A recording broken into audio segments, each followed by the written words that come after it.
Be grateful sa lahat ng nangyayari sa'yo kasi mas may masahol pang mga sitwasyon kaysa sa mga sitwasyon natin ngayon. Hi guys! Good morning, good afternoon, or good evening around the world. From Meta World, here is your small sisi, Wenabi Balbuachu, nagsasabi, huwag kayong magpapadala sa mga intriga.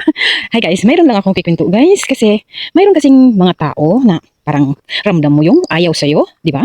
Yung lahat na lang binabash, lahat na lang ng ginagawa mo may issue. Alam niyo kung ano ang ibig sabihin nun? Mayroon silang insecurities sa kanilang sarili. Kasi yung hindi nila magawa, nagagawa mo.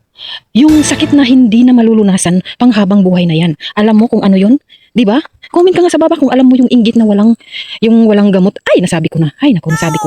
Walang gamot talaga ang inggit guys. At saka panghabang buhay guys. Kung hindi ka magbabago, walang makipagkakaibigan sa'yo or mayroon man yung hindi talaga nakakilala sa tunay mong ugali. Once na makilala ka na, 3 weeks, 4 weeks, 1 month, or 1 year, mabuti kung aabot ng 1 year. Paano pag hindi? Iiwan at iiwang ka. Kasi nandun yung hindi ka makontento sa buhay mo kung anong mayroon sa'yo. Yung nakikita ng iba, gustong-gusto mo, magkaroon ka din. Di ba? Ang saklap nun guys. Alam mo yung sinasabi nila na dapat yung matuto kang magpalakpak sa tagumpay ng iba. Ganyan, more blessing sa'yo yan. Pero kung palagi ka namang may issue, pag may nabili ang isa, gusto mo rin magkaroon. O pipilitin mo, mangungutang ka talaga. Di ba? Pipilitin mo sa sarili mo magkaroon ka para ipakitaan mo doon sa isa na kinaiinggitan mo na kaya mo ang kaya niya, which is nangungutang ka sa sikretong paraan sa mga bagay na yon na nakita mo sa iba. Di ba? Bawat uso, gusto mo magkaroon ka. Bakit kailangan yun? Yung mga ganyang bagay hanggang dito lang yan sa lupa.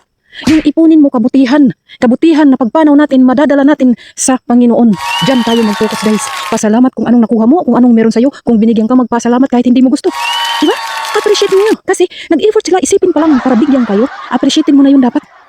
Kasi meaning nagustuhan ka nila. Huwag mong ipakita na porque ayaw mo sa binigay na tinapay na ulam, ayaw mo.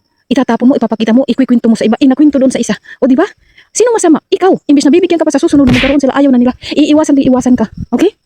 Thank you everyone. See you next vlog. Thank you for watching.